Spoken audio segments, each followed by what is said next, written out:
Hello all, my name is Kat. I'm a lab assistant here at school. I believe your lab assistant is also going to be Monica.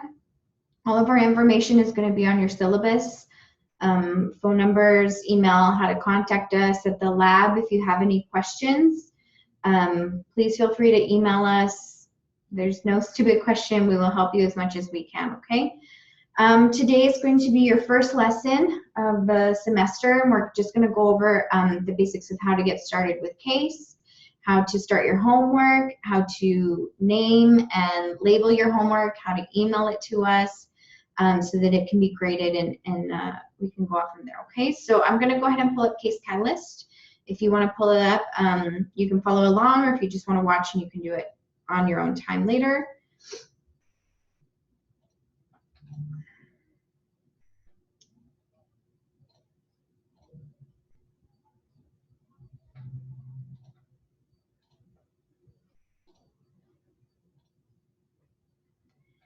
So when you pull up CASE for the first time, hopefully you came in and had one of the lab assistants help you in loading Case Catalyst. And we should have gone over this with you. I'm just going to quickly go back over it with you again. You should have two users. The first one is going to be homework. The other one is going to have your name on it.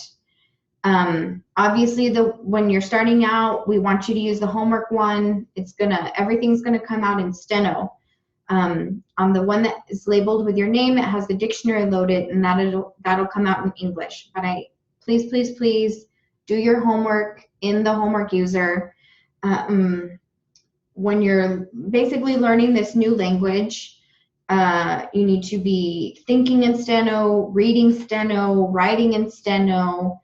If you don't, and if you're relying too much on your English translation, it's kind of like trying to learn French reading English. It's not going to help your brain understand how we're trying to build your theory.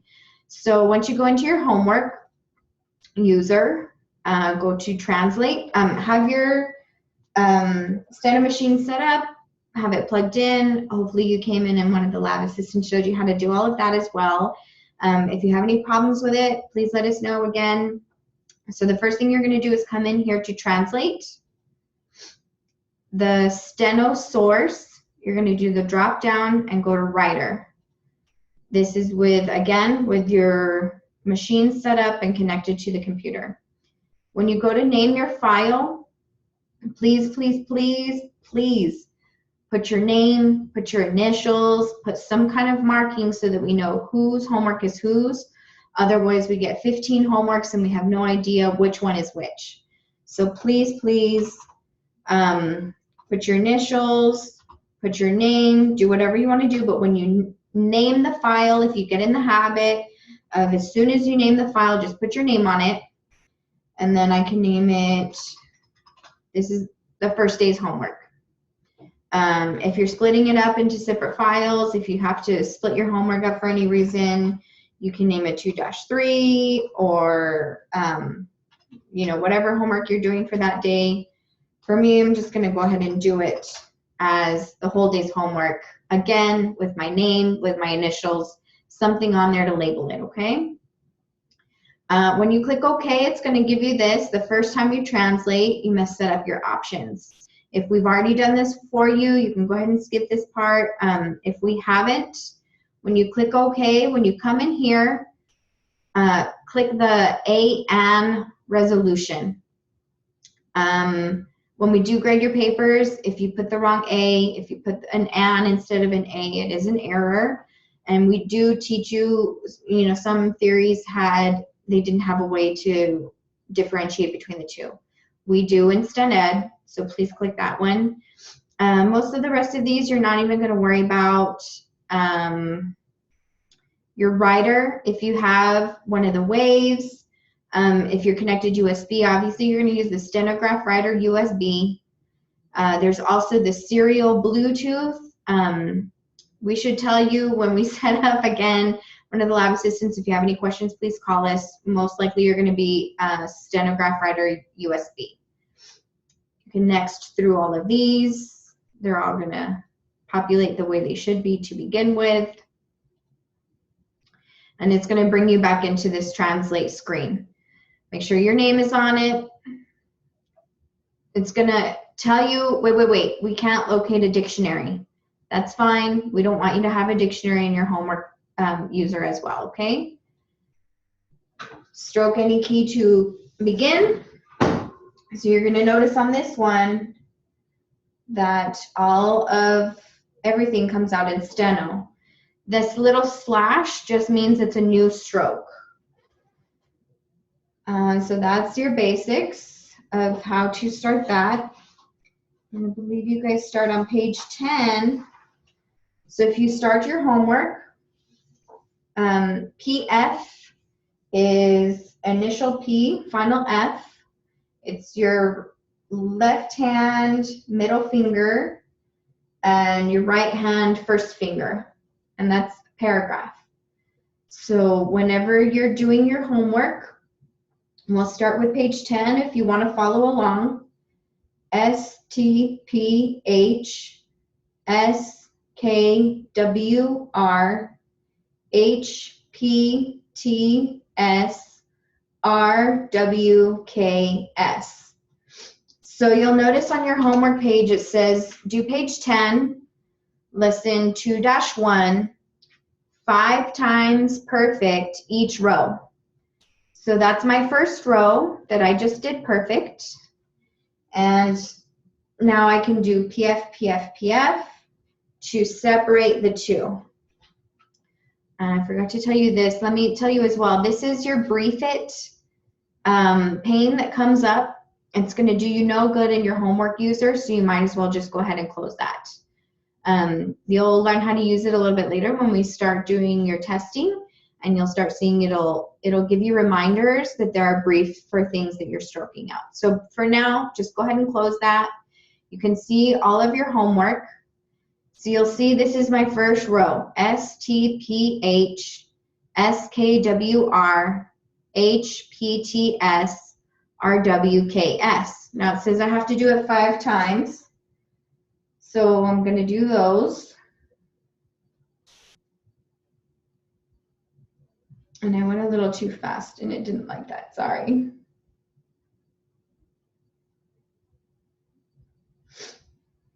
And then you PF again so that you can see on here. There's my first row perfect again. Go back through and check your notes. This says do it 5 times perfect. If you mess up on one, if let's say I do STP, I forget the H, and I do SKWR, so that's not a perfect row. You can do PF again to separate it, and again, start your next one. I highly recommend, if it says 5 times perfect, do it 7, do it 8 times. You'll miss an error, and if you don't have it 5 times perfect, then we're going to have to mark that off, and if you get 10 of them on one homework, you're going to have to redo the entire homework. And as you guys are going to find out, these are lengthy homework lessons. You're really going to have to work on them, and it's only going to help you. Doing extra practice is only going to help you. So 5 times perfect, again, do it 7 or 8 times, even 10 if you want. We're not going to count off for you guys doing more than you have to. So once you're done with that homework, let's say I'm done with my homework file, I'm ready to move on. When you, this is how I do it. There's a couple different ways. Control S is going to save the file for you. When I log out, I double click the tab that I'm on. And if I haven't saved it, it'll ask me, do you want to save it? It's just a backup just in case, so you don't do all of this homework and then you forget to save it. If that happens, call us. It's in your auto archive. We can find it for you, but just make sure that you're saving your homework. So now my homework is here. It's all pretty and nice and ready to be turned in. Everything's perfect on it. So we ask that you send us your steno notes. So there's going to be a couple different, you'll see them a couple different files here. I'm going to pick the one I want and make sure that it's highlighted. This is 821.17 with my name on it. Click on Notes, File, Print, and I'm going to print to my Stenograph PDF printer. Stenograph PDF printer.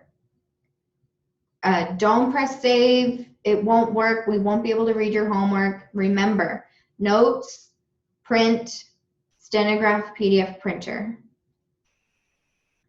So when I come into, it's going to ask me, where do you want to save it? It's up to you. Save it wherever you want. Do not save it in this Windows C. It's a super pain to go through all this Cat 4 user homework.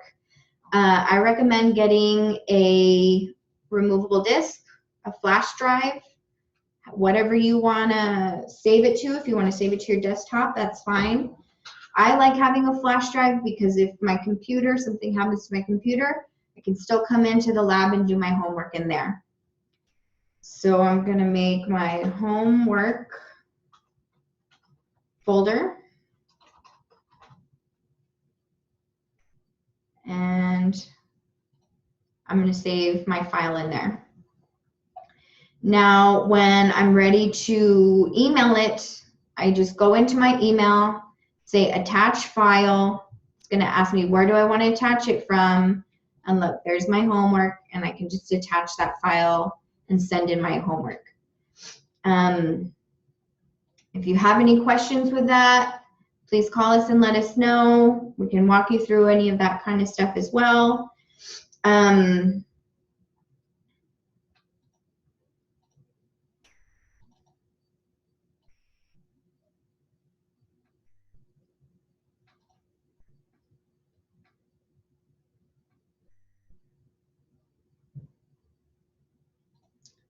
ahead and stop the share here. Okay, so we went over everything, pretty much everything that you're going to need to know about CASE. Again, I hate to keep saying this, but if you have any questions, please call us. We're here to help you. So this lesson, you are going over Chapter 1. It's pretty self-explanatory if you want to read all of that. It talks about the Steno keyboard, how to set up your machine, inking and loading paper, unless you have a paper machine and you have some problems with it, then this is a good reference to be able to go back to and look at that one. On page 6, if you look, there's an illustration of how someone is set up with their Steno machine, and you'll notice that it sits pretty low, almost to the point where you can rest your hands, or rest your arms rather, on your legs. When you're in court and you're writing on your machine 8-9 hours a day, it's really important that you have an ergonomic setup, that you're not putting stress and pressure on your wrists, that you don't have your wrists bent back like that, or even bent forward too far. Or some people will set up their machine really high, or you'll see on TV, and it'll start driving you nuts because you'll see it on TV. You'll see Law and Order where they have, you know, a reporter set up with her machine up on the table. Why they do that, I don't know. I don't understand. It looks really dumb to me, but you know, you're mostly gonna have it in between your legs, to right at the top of your legs, so that you can rest your arms. And if you want to read all of that, we'll skip on over to page 9. And this is lesson 2, and it talks about the keyboard, what we call the keyboard,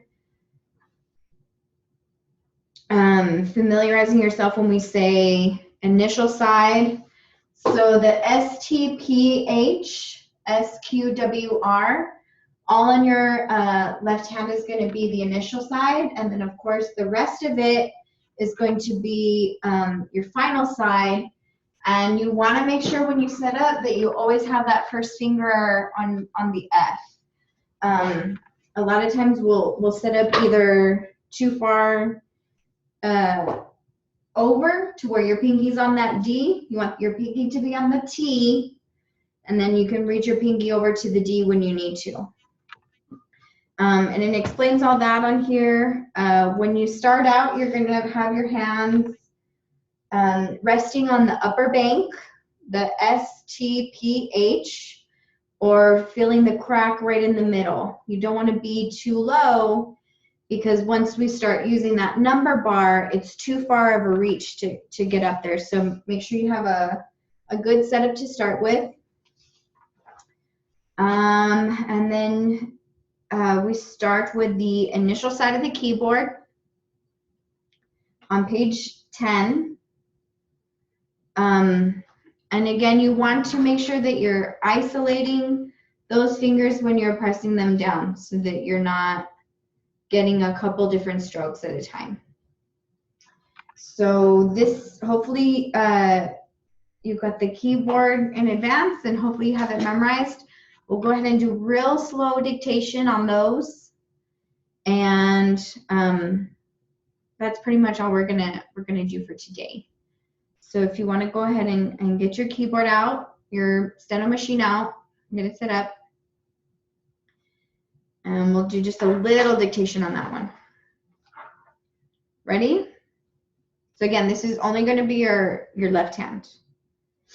S, T, P, H, S, K, W, R, H, P, T, S, R, W, K, S. We'll do the next line. S, T, S, K, P, W, H, R, H, P, T, S, R, W, K, S.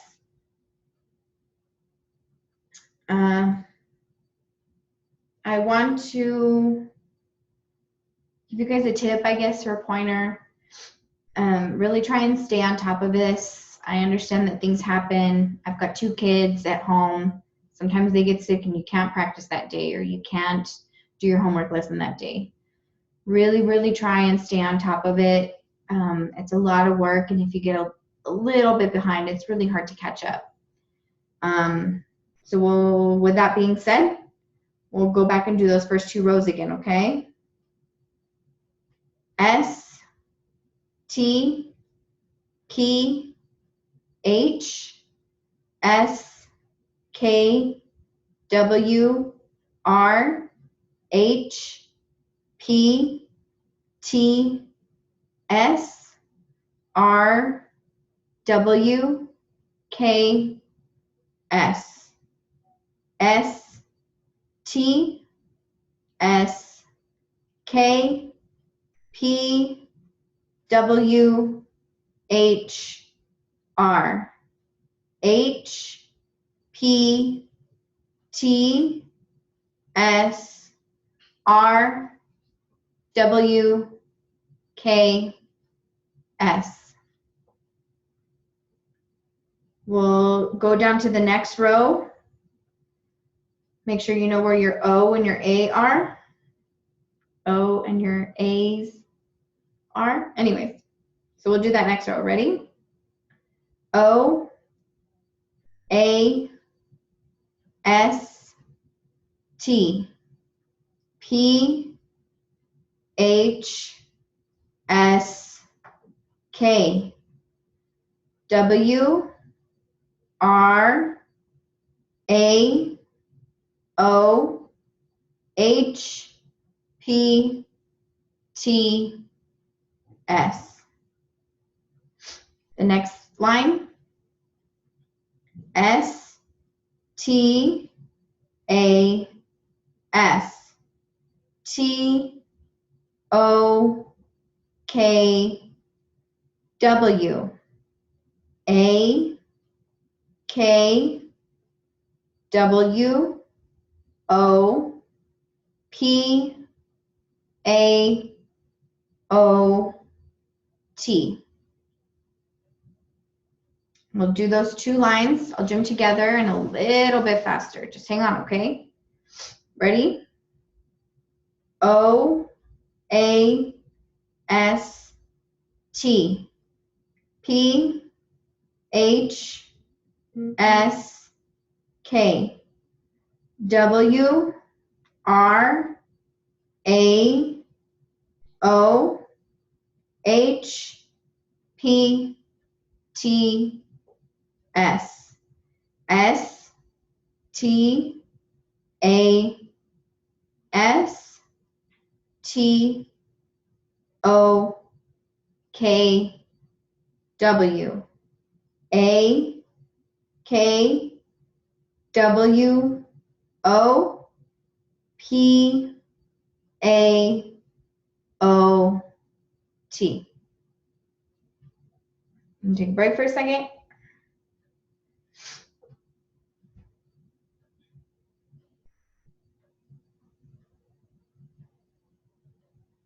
Okay, we'll go to the next line, starting with the A. Ready? A H R P W T K O S R O R A H A W. Okay, we'll go ahead and do the next one. Ready? S T P H A O S K W R A O P H T S.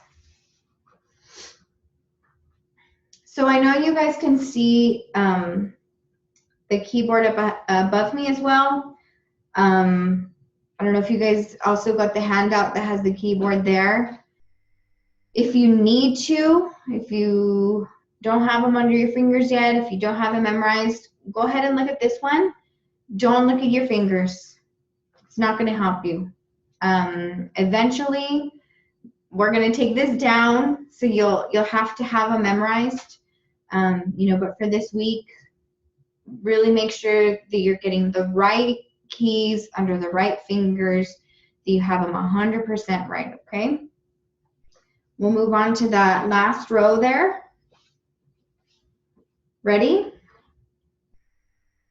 O A R W K S T O K A P O W A H O W S T O A H P K R S O A T H W R. So most of the time, the way we'll have it set up is we'll usually have the recordings like this. Every once in a while, it'll only be an audio recording. We'll try and have as many videos as possible. If you have any questions, if we're going too fast, if we're going too slow, if you want to cover something more than something else, please feel free to email me. I'll try and cater as much as I can to what you guys need. You're going to have, when you go into Blackboard, you'll have Miss Thomas's lecture. She'll go over all of the lesson, what you guys need to know about specific words or specific strokes, some tips and tricks, and she'll really teach you about the keyboard, about the theory. She'll be the teacher. You'll also have a lab for that day. Most of the time, the lab will be on the previous day's homework.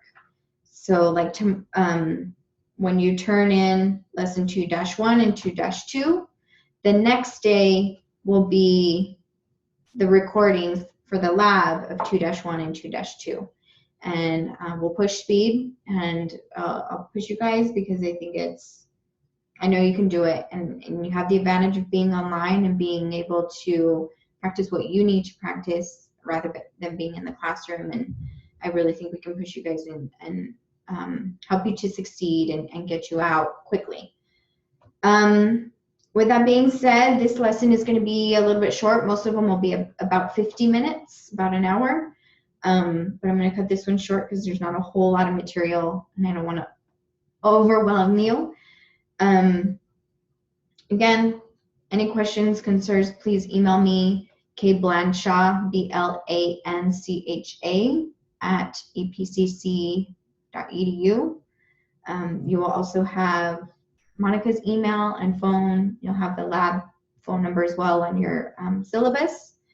Please feel free to call us, email us, any questions you have. And that's your lesson for today.